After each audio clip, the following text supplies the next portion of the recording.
Jokes. Hey guys, welcome to Star Wars Half Hour. I'm Rich. I'm D-Rock. And we have some things to talk about today. If you missed last week's episode, you didn't miss last week's episode because we didn't have an episode last week because if you saw from our other videos, we were busy having too much fun at E3. We learned a lot about games, but nothing about Star Wars. And of course, we didn't have an episode because we were at E3. Correct. There was one little piece of Star Wars news, and just like I predicted when we were doing video game talk, I was like, EA is either going to say nothing about Star Wars because they're losing the license, or they're going to just pick the littlest bit of information they can. They're like, yeah, we still have the Star Wars license, and we're working on this.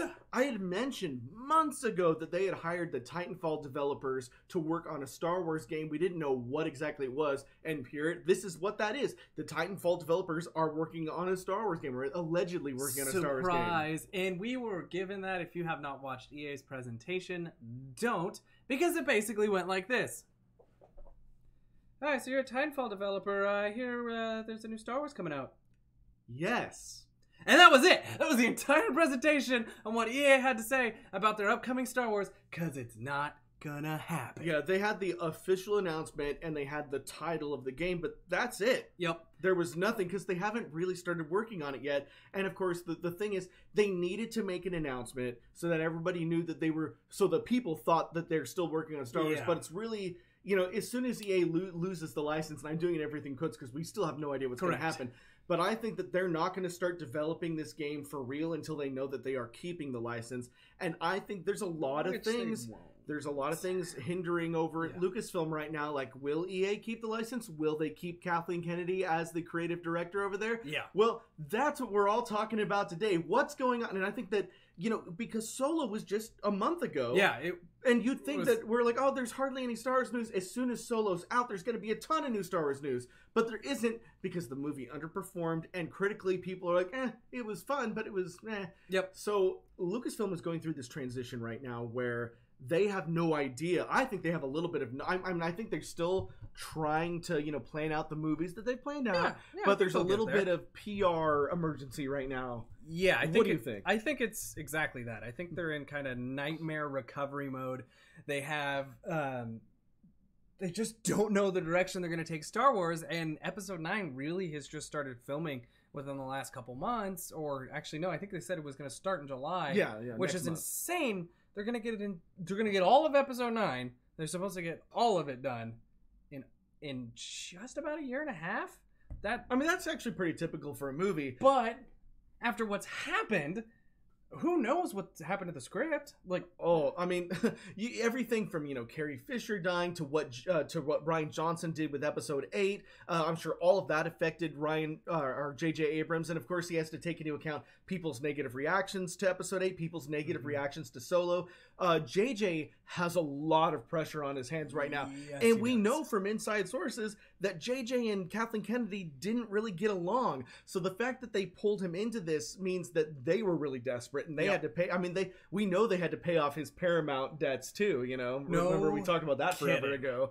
So he was an expensive guy to get, but they thought, okay, if we can get JJ, that'll at least guarantee us a solid movie, right? I don't know. No, because everything's, like we said, in limbo. And so obviously I think unless I've changed my mind, the title of this video is going to be something like Kathleen Kennedy might be fired or something. And that J.J. Abrams, Kathleen Kennedy bumping heads really might speak to that. There was a couple articles that said Kathleen Kennedy might be on the chopping block as far as leading the Star Wars franchise, and I think that's probably the best decision. I think, the rumor was that she might get fired in September, and I think that's enough time for her to kind of finish some of the projects she was working on, and then give enough time for whoever's going to step in to step in. Yes. And of course, it would be smart of them to take somebody who's already in the company and involved and, give them a promotion. And Dave Filoni is the guy that I've been saying for a long time, I want him to have that job. And the rumor is that he's the one that's going to get that job. And I think that with a guy like Dave Filoni in the big chair, he's going to start making decisions at Lucasfilm that work for everyone. Yes. Yeah. He is everybody who is an authority on the matter, at least as far as critics go, agrees that Dave would be the best person to take Kathleen's spot, and probably is the one who should have been quote-unquote in charge the whole time, because he was the continuity manager, and That's his job, is to make sure that what the fans have been wanting and what made Star Wars popular in the past is going to make it popular in the future. So I think if they make that move, which is really the main rumor news we have this week, is huge. And I think part of the reason we have really nothing else to present other than a couple tidbits that we looked up today is because of that. Is because of how much Star Wars is just in limbo. They need to resettle before they start releasing stuff. Like, in episode 9 there's going to be this character and this character, and they're actually going to introduce Lando, which was another rumor. But we're just going to try to give you stuff we're able to verify, or at least it provides interesting conversation pieces. And this will all lead into our question at the end, which I've already thought of. That being said, I got nothing else to say on that because we just have not gotten any news. We have a couple little bits here which I'd love to talk about, but I don't know if you have anything. I mean, I just want to say, I think that if, Disney is looking at the numbers, Solo underperformed, and Kathleen Kennedy hired Lord and Miller, then fired Lord and Miller, hired, Ron Howard. She fired Josh Trank from the Boba Fett movie. She actually did technically fire Gareth Edwards, but still let him kind of watch reshoots of Rogue One. There's some iffiness there. She argued with JJ all the time on set of Episode 7.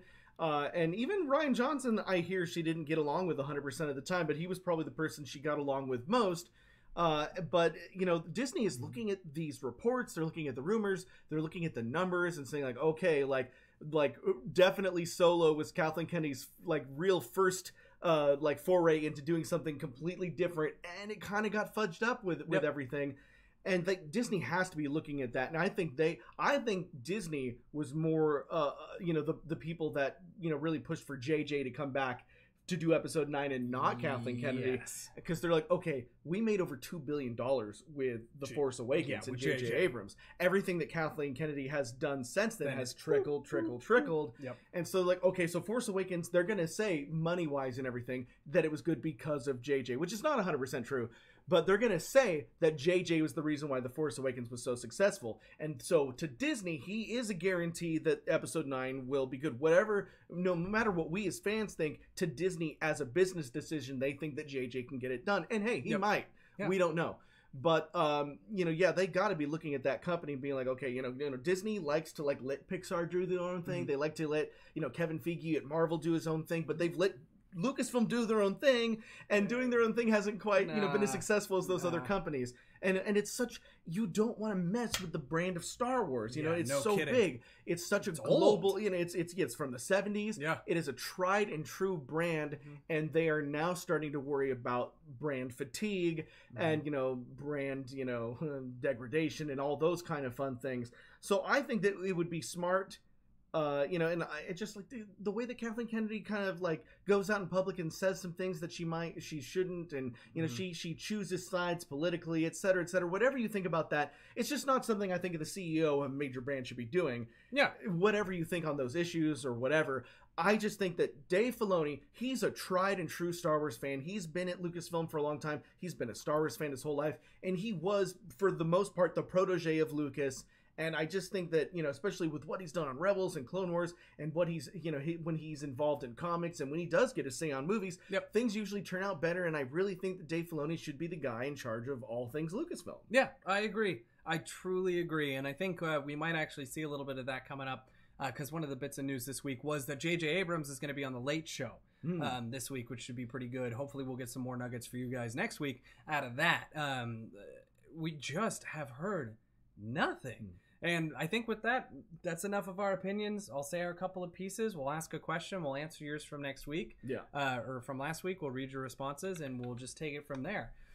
So like I mentioned before, JJ is going to be on The Late Show, so hopefully that gives us a little bit more information. Then we have... We have... Oh, our question from 2 weeks ago. True, 2 weeks ago. But we do have...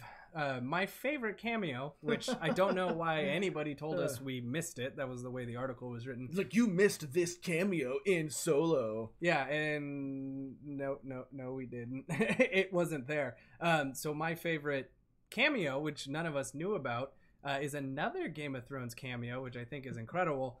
It's the dog, which was the coolest thing. If you haven't seen, look up some photos of it. Is that the hounds used to chase Han and Kira in Solo were actual dogs. They then CGI'd them, but the Corellian hounds were dogs, and one of them played a wolf in Game of Thrones. I thought that was just so... It's funny. That is a fun little piece of warm your heart news. It's funny, but it's like such a stretch. It's like, we're going to put something positive out there. Oh, a dog from Game of Thrones was a dog in Star Wars. It's like, oh, okay, cool. Surprise! Yeah, and so it's going to be interesting. And if you guys haven't heard, the only other bit of news this week before we go to answering your questions is we have had a release date for episode 9. It's going to be, at least as of now, December 20th next year. Till they bump it up or down or whatever. Yeah, it'll probably get pushed. I can't remember if that was announced before at some point, but at least it's official now that December 20th, 2019, for all intents and purposes, is the date we're going to get it. Yep. My entire life, I've been like, I'd love to direct a Star Wars movie. I would hate to be J.J. Abrams right now. Because he has so much pressure on him. Yeah, so much pressure. And as we know, he's had some history with pressure and all that. So as far as getting the other films done. So last week's question, we're just going to go right into it. Sorry if this one's so short. There was just nothing. You could look. We found almost nothing. Our question last week was, would you be okay with the 2 or more a year Star Wars film schedule that Disney currently has going? Oh, yeah. And if so, what would you change? Like, how often do you want a Star Wars movie? Yes. So we have one here, and I'll let you read the first one if you want, from Newman Productions. Okay. You want me to read Newman Productions? Okay. Why don't you read Newman Productions? Okay. My thought is pay attention to Rian Johnson's social media, and it is quite clear he doesn't care about the vocal minority. Personally, my online experience would not go to the minority, as there is enough mixed reviews and status to say that The Last Jedi passes as a movie, but we're not talking a 70% positive rating when you look at the general fan base rather than a career critic. When I look at the poll on the official Star Wars website that was released on May the 4th at just having The Last Jedi for 38%, for the first half of the day, the best movie, everything else, that tells me there's something not right in a far away galaxy, or the galaxy far away. And I think Newman's answer to that question is, if they don't get it right, I don't want any more. Yeah, I think that's, long story short, if they don't get it right, I don't want any more. There was I was confused at some of the stuff he said in there. Yeah, I got it. He just meant that the stuff, most people have been arguing that, there hasn't been a large dissenting voices, probably largely incorrect. I would argue the online voice is really vocal, and that's why you get that 38%. I would say that's probably not entirely accurate. I would probably push it more to over 50% thought it was a fine movie.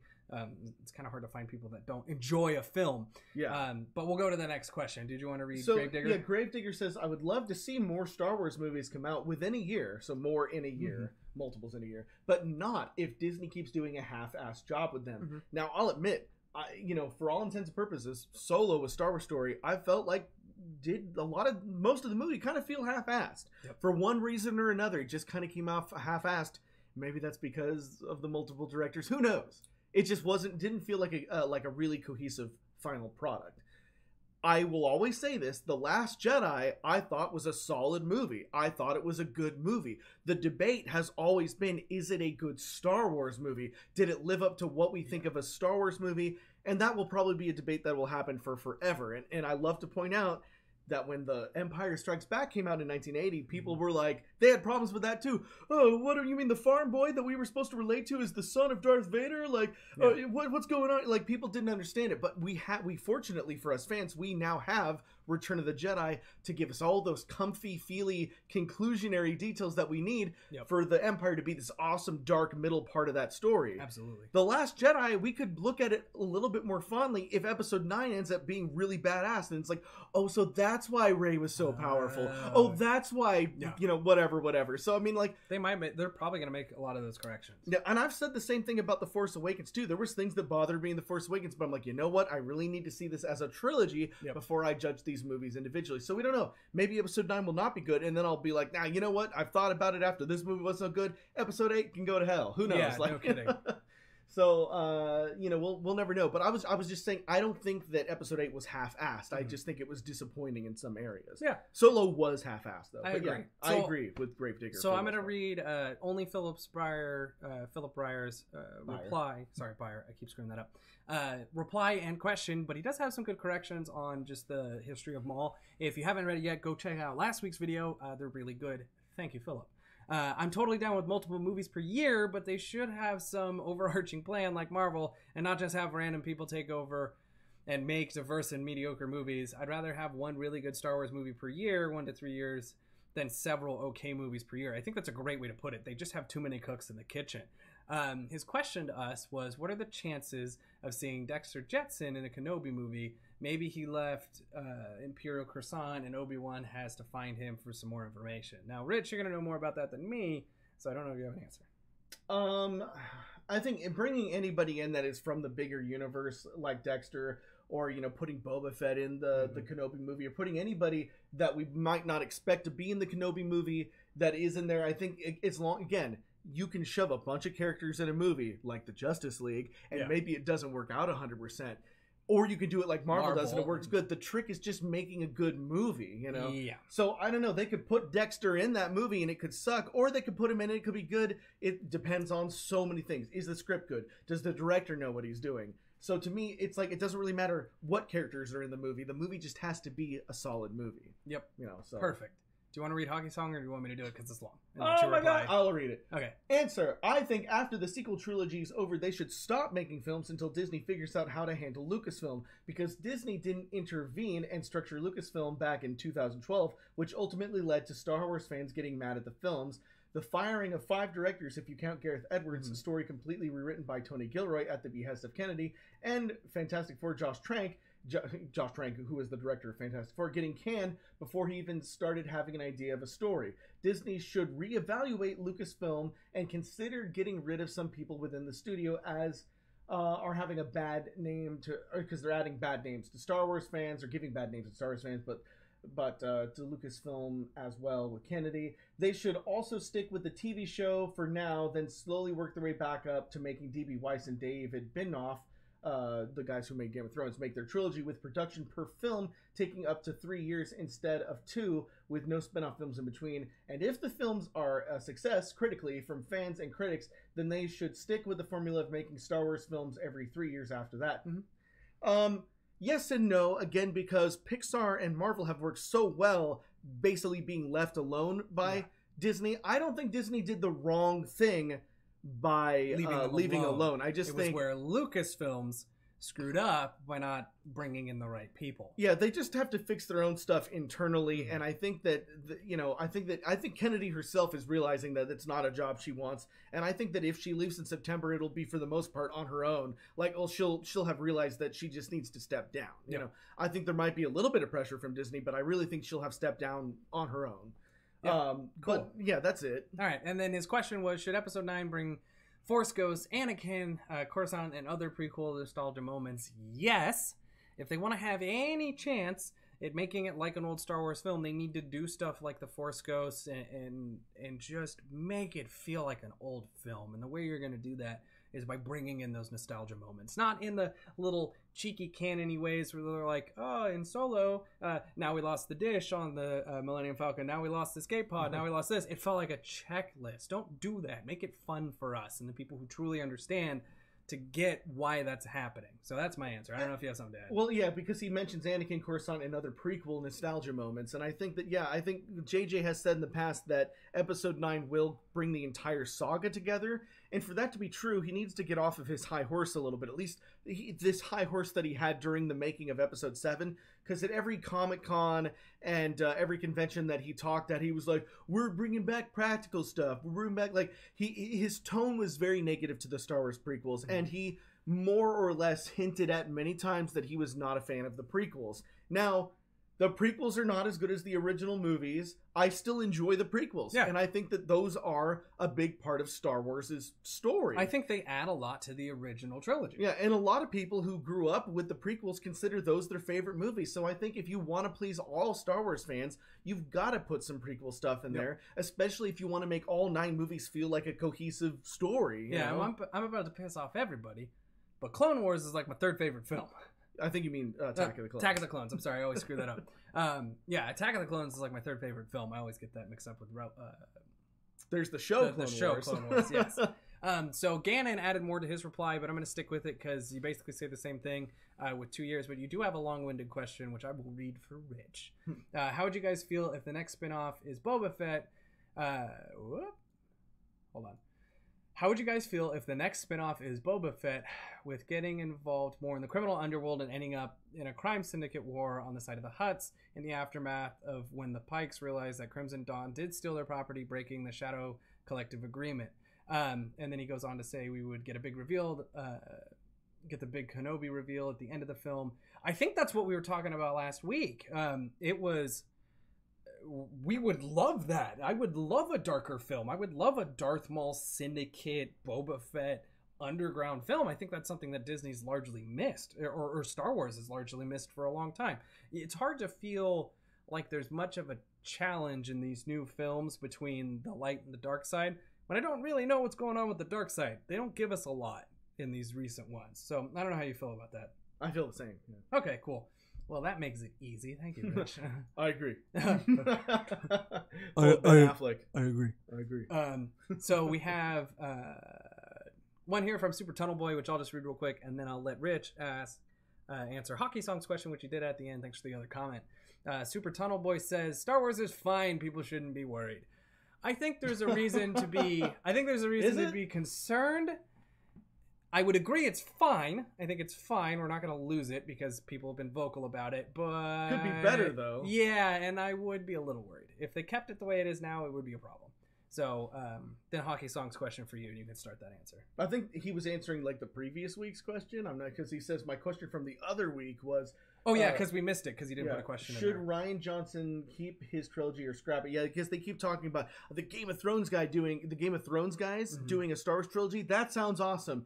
And then the Star Wars TV show, awesome. But yeah, I'm not really excited for Rian Johnson's trilogy, and maybe that's just because of some negative feelings I feel towards what going on. Maybe he was trying to appeal Kathleen Kennedy too much because he got brought in as a last minute when JJ bounced, and now if you get Dave Filoni on it, I think it would be a fine film. Yeah, who knows? I would have no worry about it. People had a lot of issues with Episode 8, but yeah, there's a chance that given the opportunity to make a completely original trilogy with his own characters in his own little section of the galaxy, maybe he could do an awesome trilogy. Mm-hmm. We'll never know.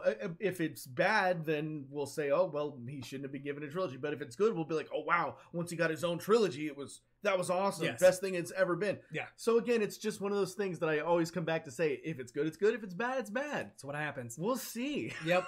So I do have a question for this week, and then feel free to leave your own because we do also like answering those. Let me know if you like this. If not, you can change it. With Dave Filoni potentially taking over, would you like that? So there's going to be multiple parts. Would you like that? Would you rather have somebody else? If so, who? And when Dave Filoni does take over, what would you like to see change in Episode 9? What different items would you like to see? We got a little bit there with bringing in some of the nostalgia moments, but what are you missing? I see. What do you think would take Episode 9 back to the old Star Wars So what you're feel? asking is, who should take over Lucasfilm and what should they do? Exactly. That is a better way to put it. But with that is our almost half hour this week because there was no news. Thank you guys, as always, for leaving your answers to our question in the comments below. Feel free to do that again. And if this is your first time watching it after seeing us at E3, go ahead and like the video and hit the bell after you subscribe because otherwise you don't hear anything, which is wild. Yes, you got to subscribe, hit the bell, and then say all. Yeah, now, you got to do 3 steps now, and then you might get notified when we feel like it. But that is it. Rich is salty. And if you don't have anything else, go check us out on Discord, Facebook, and yada, yada, yada. Yeah, it's all in the description below. Okay, we love you. Bye. Bye.